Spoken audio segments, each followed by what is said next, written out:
alhamdulillah kerja sini bisa untuk anak-anak sampai tamat. Kerjaan lain itu ya memang ada tapi penghasilannya kan tidak mencukupi gitu loh Pak. Ada yang nanti cuma pakai di proyek kan Bapak sudah tahu proyek kan gitu, banyak kadang bawa lari orang kan gitu, risiko kan banyak. Kalau gini kan udah ngabas langsung untuk uang sewaktu-waktu kan enak kan gitu. Kalau rata-rata ya kasih saya makan ya 50 dapat lah per ininya per harinya itu ya, bisa saya makannya itu dah. Jadi kan bisa nabung sedikit-sedikit buat bawa pulang gitu.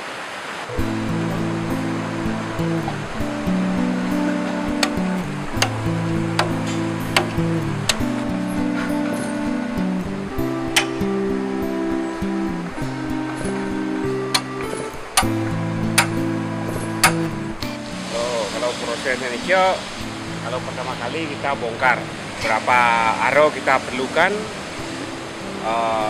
sekian aro kita bongkar, satu aro kita perlukan, satu aro kita bongkar. Setelah bongkar, setelah kelihatan tanah parasnya, maka kita cari memakai alat modern sensor namanya. Setelah disensor, dipotong-potong, lalu saya sebagai buruh istilah bahasa kerennya dikepluk ya, dibangunkan.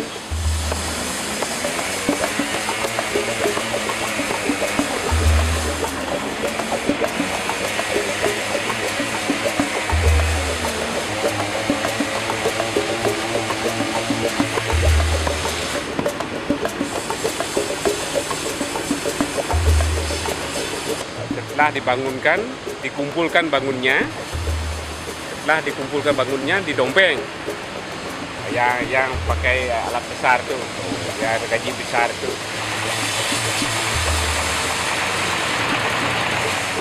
Setelah jadi paras, maka proses tersebut dikajang oleh orang-orang yang mencari kerjaan tukang kajang namanya.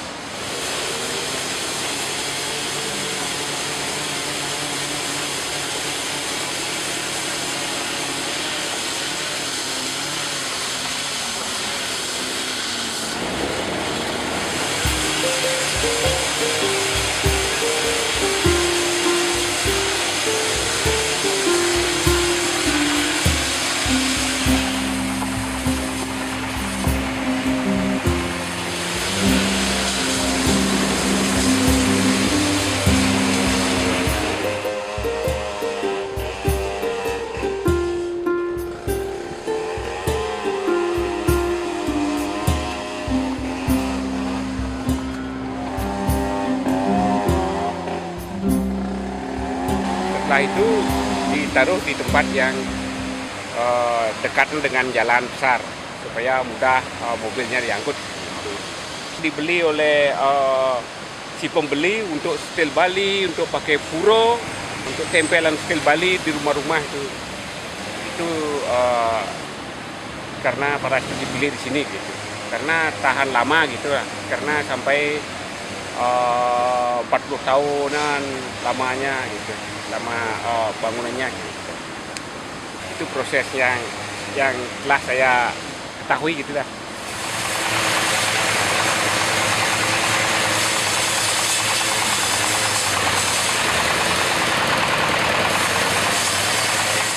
Tenan nang makarya napi kene kan bika di gumintiang ngarah bias karena tanbentan karya rika kari merikit yang biasnya macet tanbentan ngarah bias mereka makin merikit yang soalnya karya riki terus wentan terus wentan ya kan mau buruh lain-lain mereka kadang-kadang ada guys kadang-kadang kan kentan macet nang 5 hari niki yang cara riki 7 tahun nang terus lancar sengidang yang meriki kuat kondisi meriki terus wentan karya.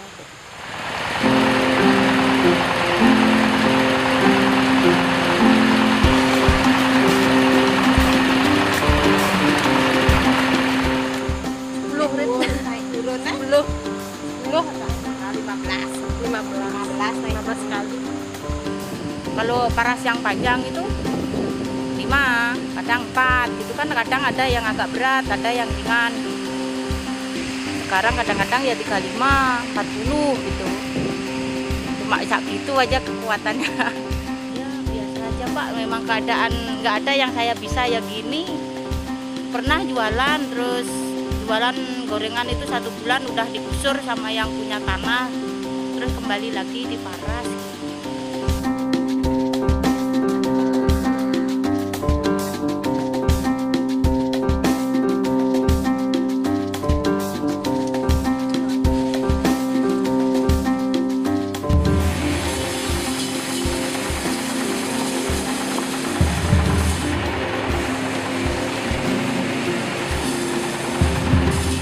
Saya melakukan pekerjaan ini sejak setelah bom Bali 1-nya. Nah, setelah bom Bali 1, saya dulu patung saya tidak ada tamu datang ke Bali setelah bom 1, maka patung saya tinggalkan. Patung saya tinggalkan karena patungnya tidak laku, itulah. Maka saya beralih pekerjaan demi untuk menghidupi anak saya. Gitu. Bom Bali itu kan macet, kan minta tamu meriki kan beralih yang ke Paras saja.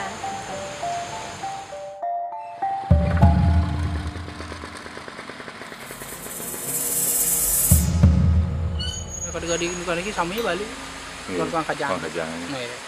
Kan mentan tukang kajang Jawa, dan mentan nak Jawa nyampe cuma 1 kan mentan, nyakul kajang. Mungkin karena faktornya ekonomi, kalau dari bapak nih kan legai apa boleh 50.000 orang dia, sedangkan mungkin pengeluaran di atas 50.000 untuk dapur sama anak-anak nih ke ya anak dodo kan harus berjuang. Karena kadang-kadang beliau bendot sih bang kurang kajang apa ada yang nih kayak tahu modelnya. Nah lebih cerita yang nilai lebih perjuang orang Bali perempuan itu lebih keras daripada anak Jawa. Kemauan saya, kemauan tiang, bukan karena gak ternyata napi ya, kata ngerah tiang karyan mereka. Mentiang lah panak, makin ampun kenten berkeluarga panak tiangnya, nak kenten masih tanggungan. Kenten apa nayan, mana nayan. Oh, gitu. Kenyang ada ya? Kenyangnya? Ya, ang sitwasyon ni ko. Kanya dito gyud na. Medyo ngajang paras boleh duit.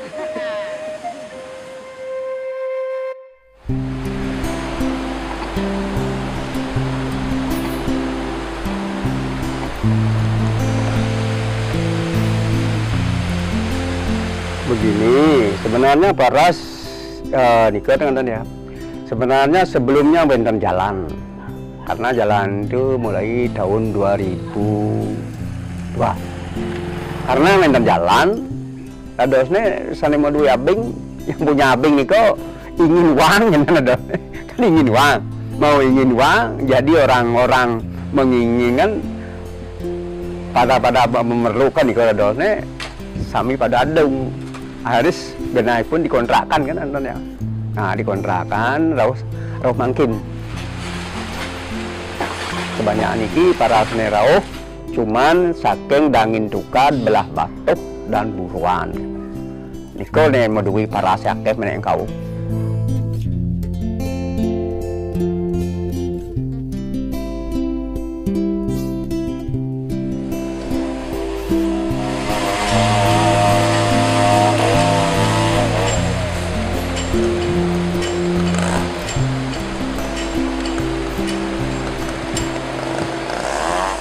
Harga bahan baku, harga tebing di sini tuh jauh berbeda ya. Kalau paras yang di Selekarang, kalau seandainya kita habis gali terus kita pakai bangunan steel Bali itu kelihatannya mengkilat ya, seperti seolah-olah paras itu berminyak. Kalau paras ini ya, jadi kita pakai sama ada bentuknya, kecuali dia masih basah itu kelihatannya bagus. Tapi kalau sudah dipakai, kelihatannya seperti apa namanya uap begitu, uap istilah apa namanya uap itu tidak mengkilat.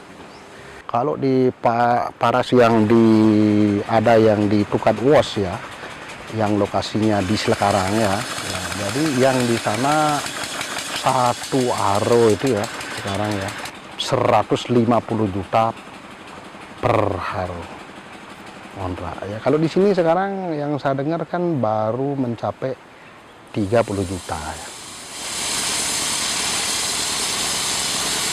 Kan pun biaya operasionalnya untuk jalan, nyewa kan itu ngontrak ya, ngontrak mungkin dia satu jalan itu untuk satu arah penuh dia 700.000.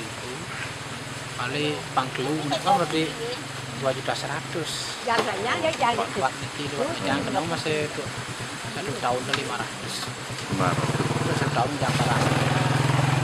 Untuk di Subak nanti kenal 50.000 per bulan. Nah biaya untuk memperbaiki aspal lah kena. Wentan pemasuk per bulan, Wentan kuda pun mayarian 100 rupiah, Wentan 150 Wentan. Jadi kecilan ya 50 rupiah Wentan. Kendan per bulan iki kontrak. Apa kuda yang nyemak parasi pun kesetok ke bulan manya.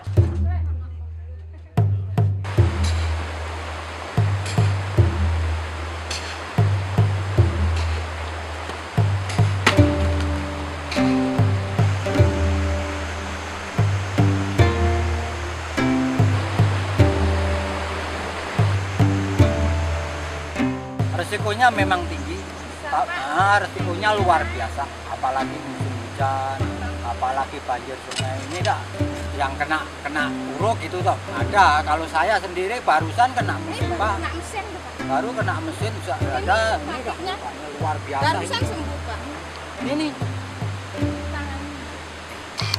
Ini 20 cm, dalamnya segini dah, ya 10-an cm. Ini mau nyensor gini dah, nyangkut celananya aja. Nyangkut celananya ini kainnya ini kena itu dah nempel tulangnya sampai kelihatan ini. Luar biasa ini lukanya, punya. Kalau dijahit sampai 3 sak itu saya bawa ke rumah sakit ya. Ada yang tangannya ini angkat, ini ada yang kena embit ini lukanya ini kena, sering terjadi. Ini tidak bisa ditafsir ya, tidak bisa ditafsir atau lempar kemana ini tidak bisa ditafsir. Ini yang bahaya, makanya kita juga harus hati-hati selain ada firasat. Berapa banyak orang yang meninggal di sini, sekitar ini? Banyak ya, yang di sini aja dulu 3. Itu yang tadi itu selatannya itu 1. Ya pernah juga terjadi yang di sini tuh sampai aungnya roboh kan, pernah kemarin itu dah. Karena dia tuh tidak memikirkan juga ada aungan padahal dibutuhkan orang banyak, ada persawahan. Kalau seandainya itu sampai roboh berarti berapa orang yang di sana itu tidak bisa berpetani kan gitu. Jadi masalah terjadinya jebolnya bendungan itu, terowongan itu mungkin terjadi karena akibat masyarakat ataupun pengusaha yang melakukan penggalian terhadap batu cadas yang berada di atasnya.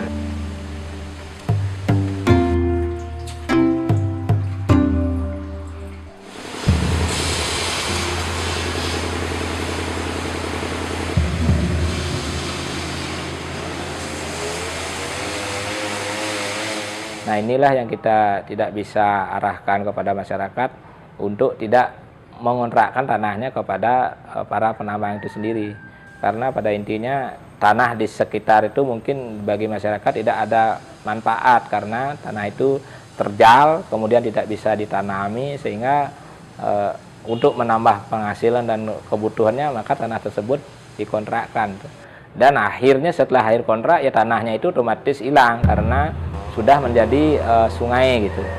Nah itulah yang kami dapat pantau selama ini. Untuk pemotongan paras, karena paras itu di sini bagus dan cepat laris laku. Sekarang saya sudah berhenti untuk pemotongan paras karena saya anggap itu nanti untuk masa depannya kurang baik gitu. Karena itu sudah generasi kita nanti tidak ada warisan apa-apa, jadinya yang tinggal warisnya jadinya sungai saja, jadi sungai semua kan gitu. Luasnya sekarang setelah diukur adalah 46,72. Kira-kira dulu antara 50 aro jadinya gitulah. adanya galian C yang ada di wilayah kami, khususnya itu galian paras itu, kami semenjak kami berada di kantor desa, kami sudah mengadakan beberapa kali rapat dengan tokoh masyarakat, dengan klien, dengan Bendesa. Itu ada keinginan kita itu untuk menyetop. Karena apa? Karena terus terang aja, kalaupun dibiarkan itu akan mengganggu lingkungan, khususnya yang ada di sungai. Terus yang kedua itu kegiatan galian C itu sudah terbukti merusak lingkungan. Contohnya di Tegenungan itu sudah terjadinya longsor karena galian di bawah itu terlalu besar sekali. Kami sudah menganjurkan kepada pemilik lahan, sebetulnya kami sudah adakan kegiatan pendekatan-pendekatan dengan pemilik lahan. Ya itu dilema buat pemerintahan desa. Kenapa? Karena itu katanya itu sumber ekonominya untuk menghidupi keluarganya. Terus terang aja, kedepannya kami di desa ada wacana untuk menetapkan tata ruang.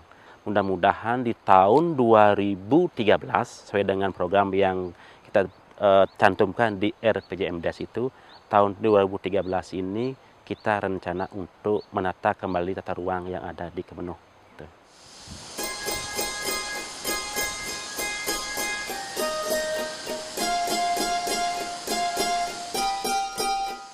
Objek-objek saya anggap wisata lah, anggap semacam hotel secara akomodasi dan sebagainya terhadap lingkungan sekitarnya. Disinilah perlu seperti kami katakan tadi, adanya suatu kesinergisan di antara mereka. Dari pihak investasi tentunya mereka sudah mengeluarkan semacam TSR-nya lah untuk lingkungan. Artinya mereka harus peduli terhadap lingkungan. Makanya terjadilah kerjasama yang baik, sinergis antara pihak investor dan pihak lingkungan di mana investasi itu ditanam. Tetapi masalah katakanlah pencarian paras itu, ini memang kita masih mencari sebuah solusi. Karena ini merupakan sesuatu hal yang dilematis. Di satu sisi, memang keterampilan mereka itu saja. Di satu sisi, sungai jangan sampai tergerus semuanya. Maka dalam hal inilah kita harus bijak, kita akan mendorong pemerintah mencarikan solusi, jadinya harus dilokalisir. Sekarang cuman bagaimana masyarakat itu paham bahwa pelestarian lingkungan adalah yang prioritas, harus mereka lestarikan.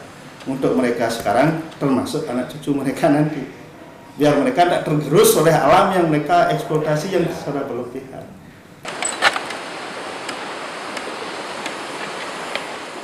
Sebetulnya di Kemenuh ini banyak sebetulnya peluang kerja, banyak sekali, khususnya di bidang di bidang pertanian. Itu sebetulnya peluang yang sangat bagus untuk mengurangi terjadinya penggalian paras di wilayah kami ini gitu.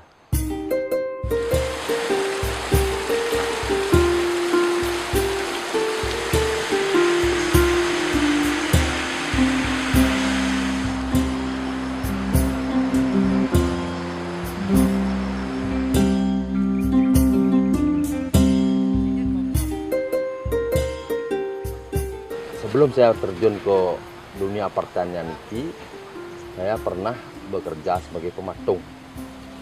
Pematung dari umur 9 tahun hingga umur saya 40-an.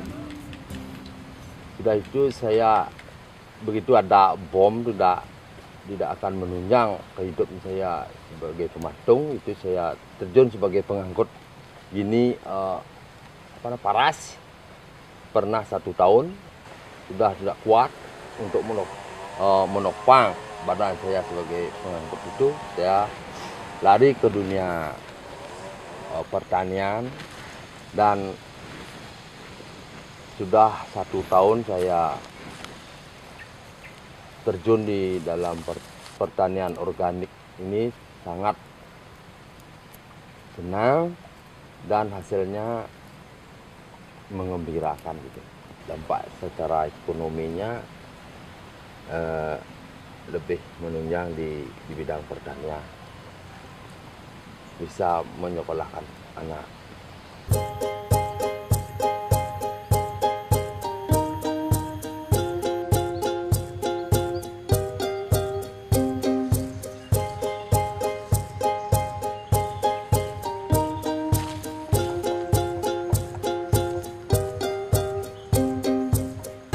Salah satu solusi yang paling pertama yang saya yakini benar adalah memberikan bukti dulu bahwa melalui bercocok tanam atau bertani kita juga bisa hidup.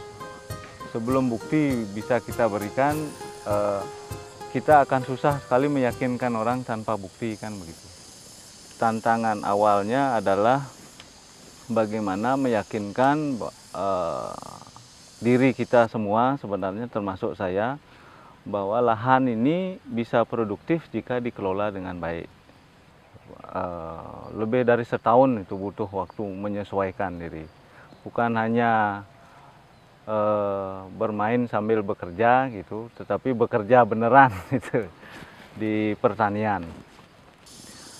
Saya di satu sisi supaya mereka senangnya lengkap harus menjamin penghasilan mereka selama 1 bulan, kan begitu. Yang pasti yang harus saya usahakan juga supaya itu tidak terganggu. Nah, dengan tidak terganggunya penghasilan mereka 1 bulan, keyakinan mereka atau rasa aman mereka dalam bekerja terbentuk. Ketika rasa aman dalam bekerja terbentuk, ternyata produktivitasnya luar biasa. Organik sebagai pilihan lebih memperberat lagi situasi sebenarnya dibandingkan dengan bertani konvensional.